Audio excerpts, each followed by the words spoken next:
Hello. Hello, good afternoon. Good afternoon. Manisha बात कर रही हूँ एचडीएफसी बैंक के बिहाफ से। हाँ जी, बोलिए। फंड्स के रिगार्डिंग कॉल किया था। कोई रिक्वायरमेंट होगी business loan, home loan, car loan में? हाँ जी मैम, चाहिए, लोन चाहिए।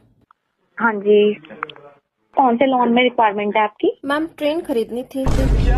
हाँ जी, ट्रेन खरीदनी थी मैम। ट्रेन खरीदनी थी। हाँ जी। कितना अमाउंट देख रहे हैं आप? 300 करोड़ रुपए। 300 करोड़। हाँ जी। रनिंग में कोई लोन चल रहा है जिसकी EMI पे कर रहे हो आप? हाँ जी मैम। कौन सा लोन चल रहा है? साइकिल का। कौन सा? हीरो की साइकिल ली है मैम।